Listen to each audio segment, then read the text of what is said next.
I think what Phil said is would be great if we could find somebody with experience in both areas.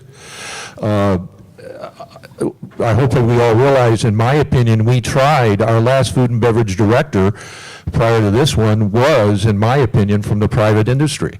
Neil ran a culinary school, and he had very little, if any, no experience. I don't believe he had any experience in the private industry.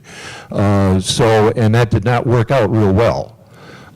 This is a unique animal. I have had members that I've golfed with. There was a young fellow that was retired. He was a restaurateur out of Atlanta, and he ran a very successful restaurant in Atlanta. And I said, can you give me some input as far as our restaurants here or our food and beverage here? Obviously, you were successful. And his comment to me was, again, because I'm not a restaurant specialist, he said, you can't compare the two. They're entirely two different animals. The way I run my restaurant in Atlanta and what you have to do here is entirely a different ballgame. So yeah, I'm in favor of looking into the ad hoc committee and having them look into a private or commercial consultant. Any other comments? I generated something. Yes, Ralph. First of all, let me disagree with Phil a bit for a minute.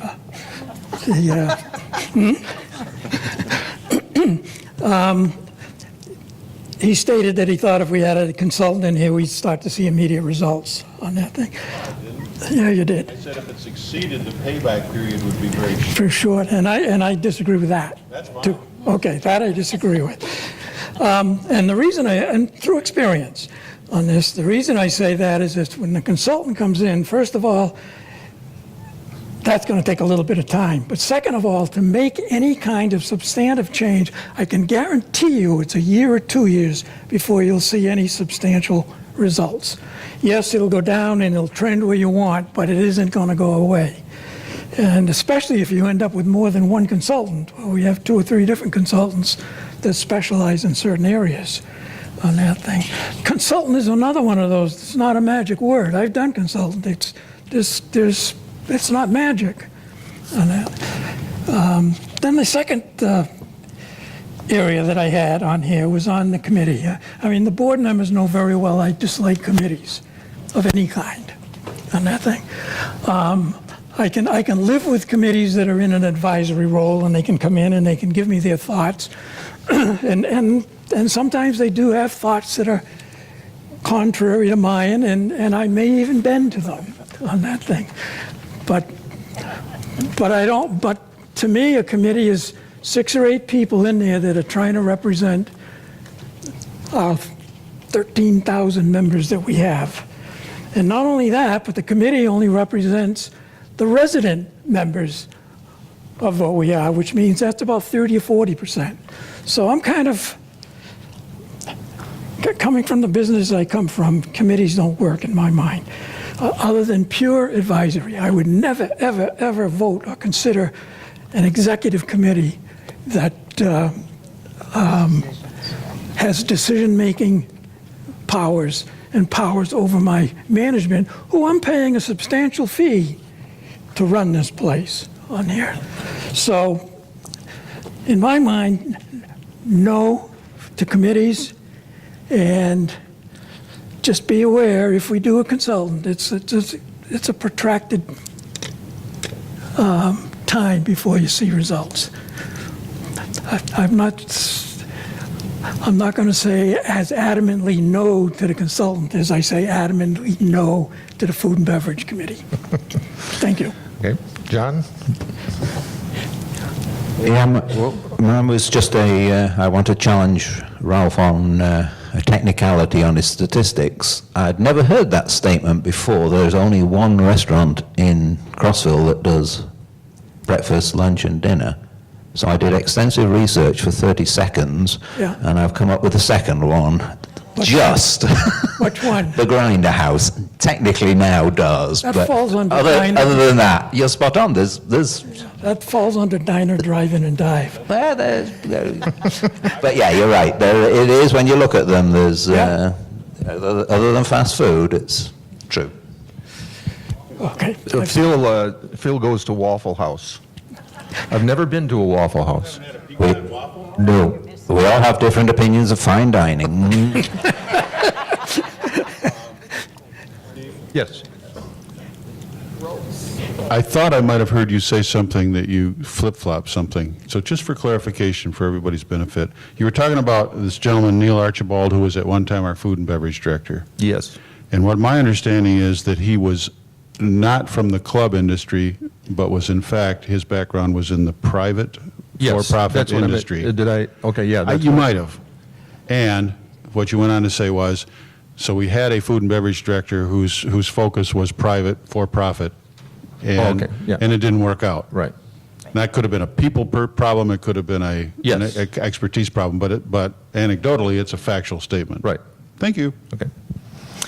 Okay, moving on. I don't think I have this written correctly, so you guys help me out here. Next recommendation was to hire a food service director from the commercial restaurant industry to manage the new Legends. RV would not have a specific, did not have a specific recommendation on who than I have, other than the general manager, the food director should report to. I believe what I remember from the RV recommendation was that he would not report to the general manager. Is that correct?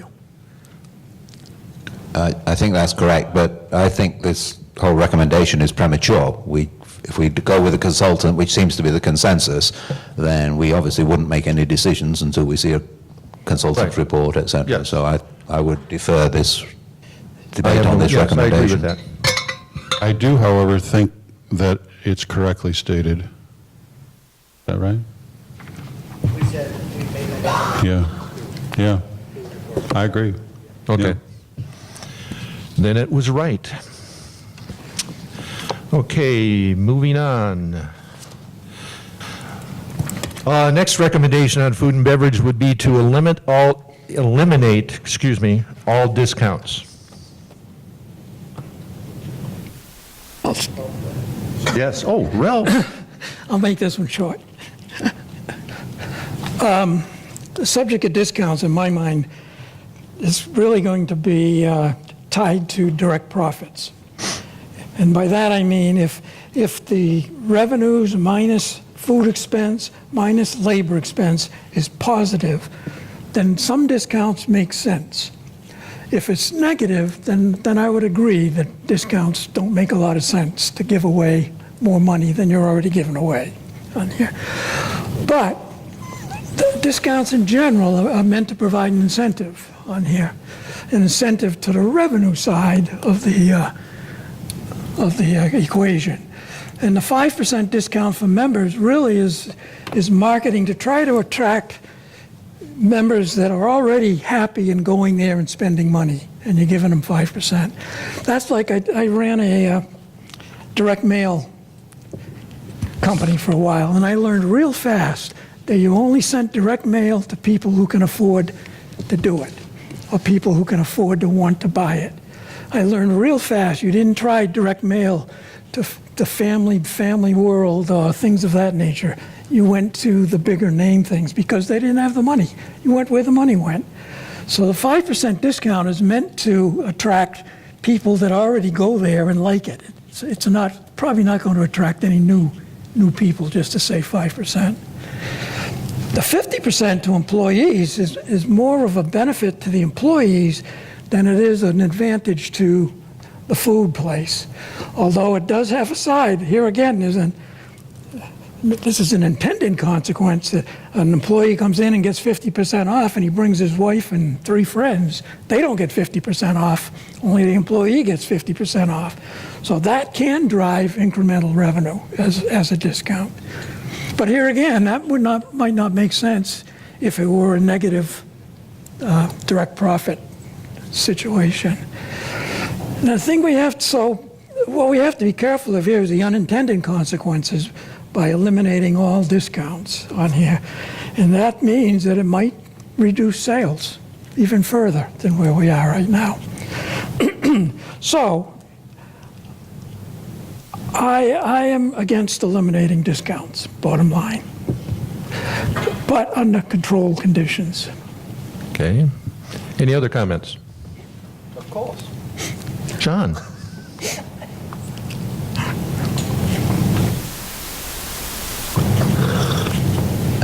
Again, I dodge the responsibility for this one. I think whether or not you have discounts and the size of the discounts, etc., is an operational decision and should not be made by the board. I think if we're going to have a committee giving us advice, give their advice on this. If we're going to have a consultant giving advice, get their advice on that. Don't make any hasty decisions at this time. I think shooting from the hip like that is not good. I don't think it's a clear-cut decision, as we've said. There's direct benefits, direct disadvantages, and then there's the unintended ones. But it seems to be that giving discounts and coupons and things like that is standard in the commercial world, so it seems like it should have a place here, but we'll take advice. I didn't realize until last night, I was out with Chief Williams, and he informed me that, because we were talking about the discount, and do his men use the discount in our restaurants, and he said, yeah, and in law enforcement, apparently, they also get a 50% discount at Red's, and most restaurants, which I was unaware of. The other thing I'd like to clarify here, it was also stated in the presentation that do away with the 10% preferred discount card. We do not have a 10% preferred discount card in our restaurants. So that doesn't apply. Any other comments? Okay, moving on. Jeannie had Oh, yes, Jeannie, I'm sorry. Well, I always comment. I got to look both ways. I just want to add one thing to this. Of interest for the month of August 2018, which is soon to be reported, throughout the entire year, the greater amount of discounts is with the greater amount of people who attend. And because the discounts are being given, we're assuming they did not eat alone, so they probably brought people with them when they came for that discount, and so that it contributed to the greater amount of people eating at that particular time. And totally throughout the year, those discounts have not been more than 4% of our revenue. Okay, thank you. Okay, that, according to... Steve, point. Yes, sir. Wasn't part of this, weren't we supposed to put a timetable on these? If indeed we were going to, yes, if we were going to try to take any action. And I think, like Phil said, unfortunately, we're in a position where with the transition of the board, I think we will probably go back and work out a timetable with the new board. I suggest it be at our next meeting, Which would be with the new board to discuss this and set timetables, and then communicate to everyone else what we're doing and what our timetable is. Yes, in but that would be in writing. with the new three-year board and not, Correct. okay. How Yeah. can I dispute that? Okay, so that, are there any other final comments on food and beverage? I think that basically ends that segment. Okay, the next area was the ambulance service. And the first recommendation I have is become active in putting pressure on the county to amend the county resolution to allow Fairfield Glade to provide its own EMS should it need to do so in the future, because the county's failure to perform to our expectations, this would be an absolute last resort. Do I have anybody who'd like to head off with that? Yes, Phil.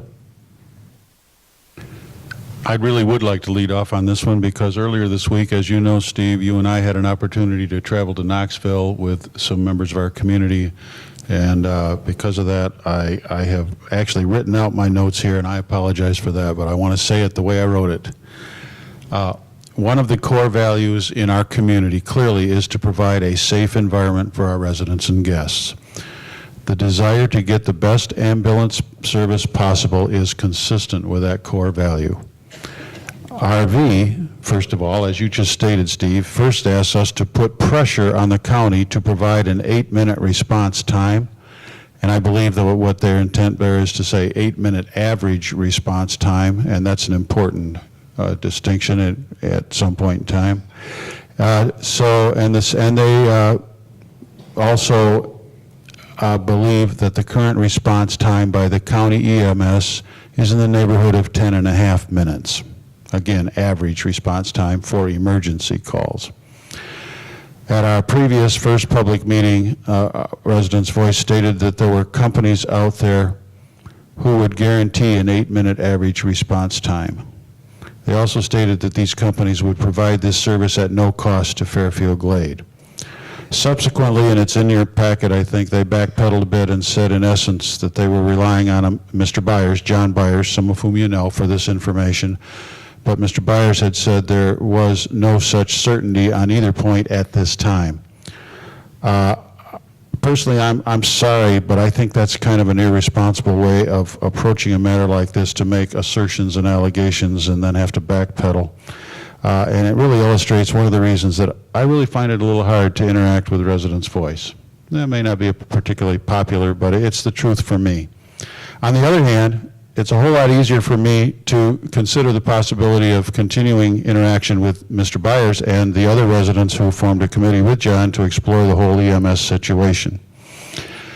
I view this as a question of exploring the opportunities that may be available to us in Fairfield Glade, and also perhaps available to the county as a whole, to improve the EMS service rather than trying to fix a problem. Now, to some extent, that's a semantic distinction, but I think it's a very important one as we progress with this issue. The goal for some may be to achieve an 8-minute average response time. For me, the goal is to view this as not so much a problem, but rather an opportunity.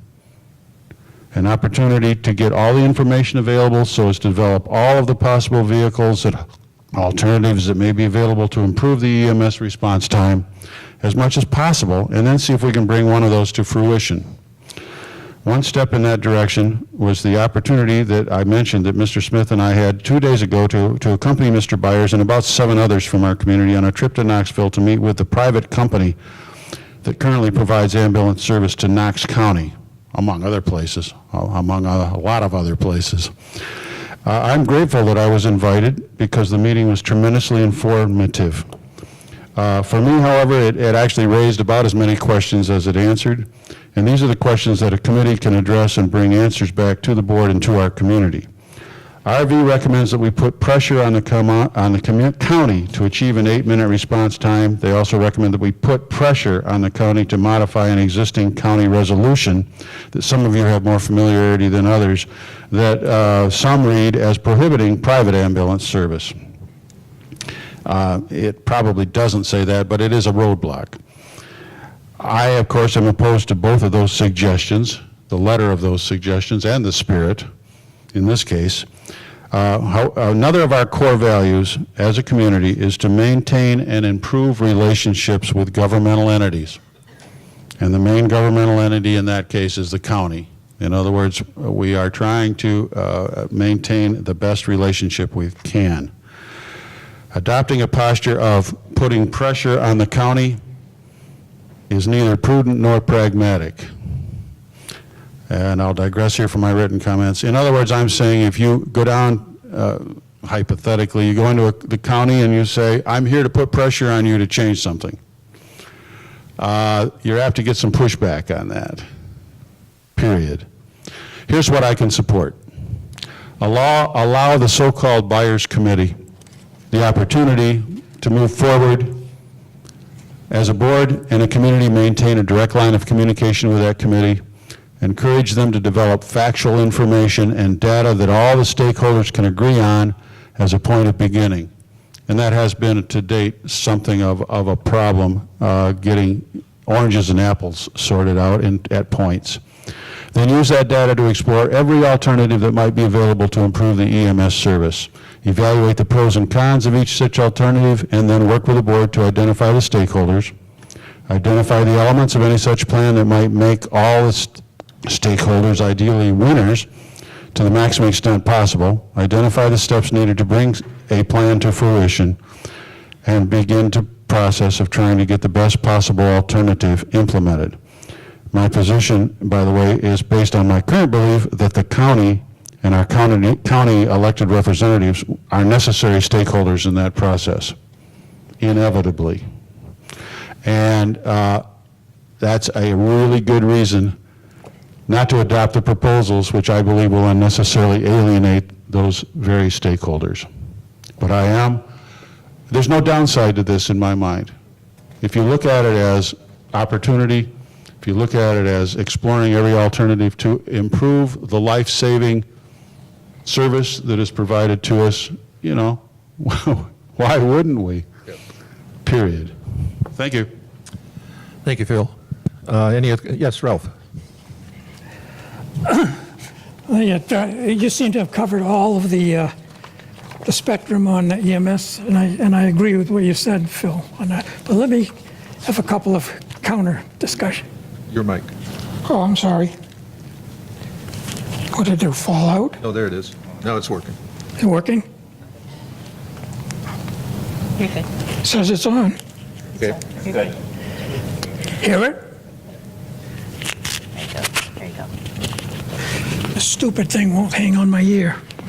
You want to use this one? Perhaps I should make some comments while he's fixing Yeah, it. go ahead. Is it working Now now? you lost your chance, Ralph. Okay. No, go on. Go ahead, okay. First, just a couple of things I have here for clarification. I'm not even sure we know what the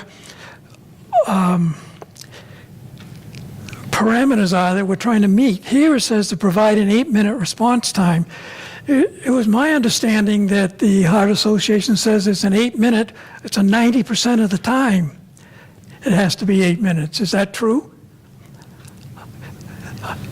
That means if we have a 10-minute average, I can easily put a case together that says we have an 8-minute, 90% response time.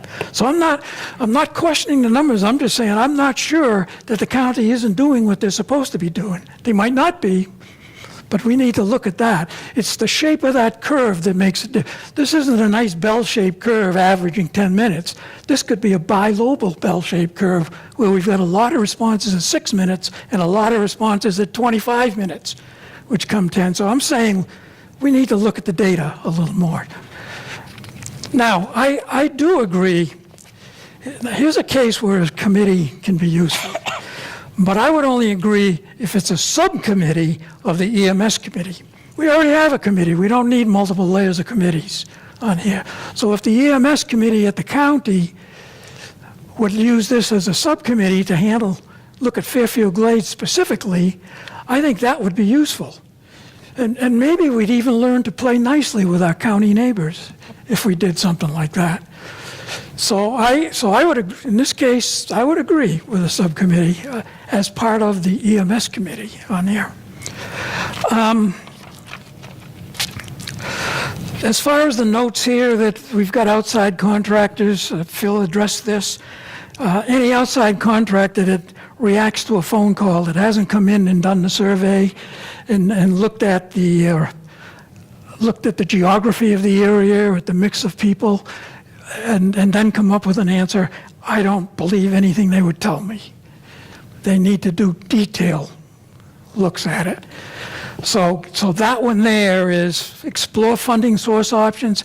I agree. Realize the 8-minute 90% factor is important on here. So I would agree with that. Do it. Part of the working committee.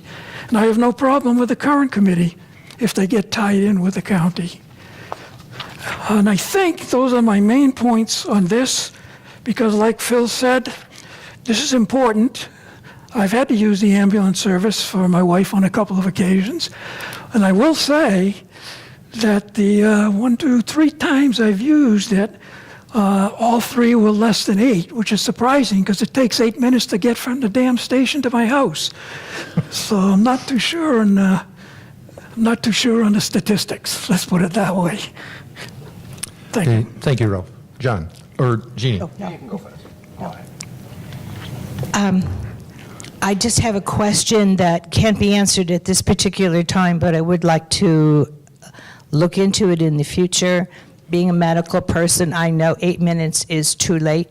It's 4 minutes for response time when you actually have a problem. If somebody is not breathing, 8 minutes is way too long. So the emergency response system, if they get there in 4 minutes or less. I know our police can be there in less than 5 minutes, and they attend almost all the emergencies, and they are CPR trained, et cetera, But if we can get the emergency response team in place, and they can get there within 5 minutes because they're already here on site, then the time of the ambulance is less important. That's just to transport. The actual care needs to happen in 4 minutes. John? Quite a few thoughts on this. The first one, I'd just like clarification of semantics. When you say, Ralph, that you'd support a subcommittee to our existing EMS committee, that has nothing to do with the community club. Is that, it's a county committee, the EMS one that you're referring to? No, the subcommittee would be the equivalent of the John Byers Committee, whatever that would be. But would not be a community club committee reporting to this board? That's correct. Yeah, okay. That's That's correct. one, because right now we don't have an EMS committee. I believe we had either a safety committee, we had safety meetings, and it kind of died through lack of interest. Yep. So it was monthly at one time, went to quarterly, and then stopped altogether. So we might want to Yeah, consider. you know I would not support another committee to the board. Okay. But Thank you for clarification. EMS would be good. Anyway, I digress.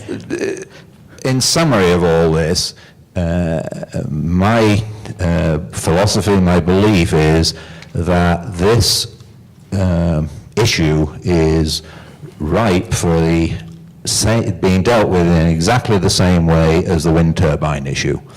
I think the wind turbine people formed their coalition. It got off to a rocky start. The relationship with the board was a little rocky at the beginning, but it evolved and it became very effective and very successful. And that was a organization, committee that was pressuring government entities. It pressured the board to some extent. We gave some support, far more than some people wanted, far less than other people wanted.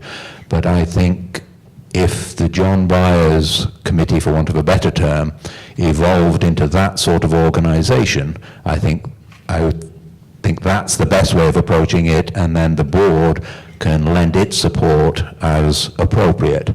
It is a team effort. It's not just the ambulances. I think the comment was made about our police department having a contribution here. I think the fire department has a contribution as well with the first responder. That has been a lot of discussion.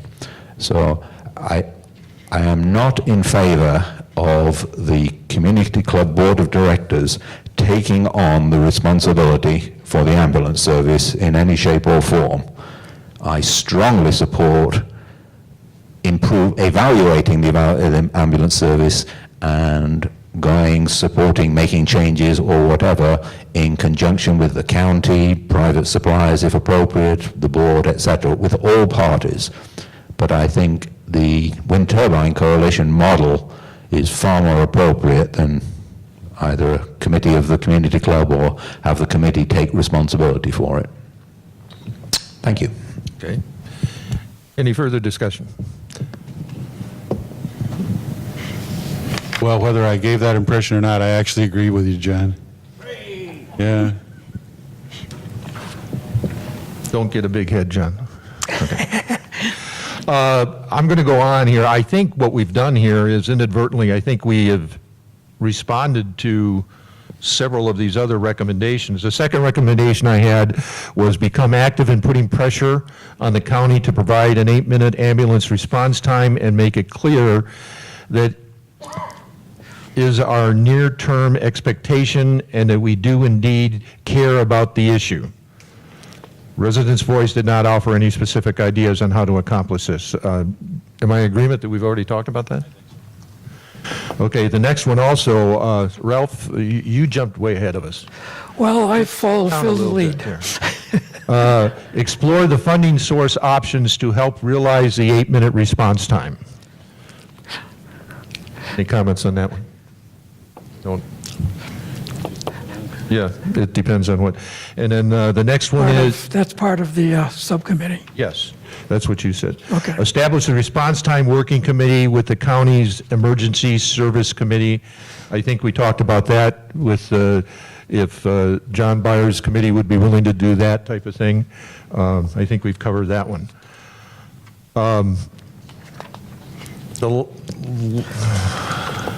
Okay, I think this is the last one.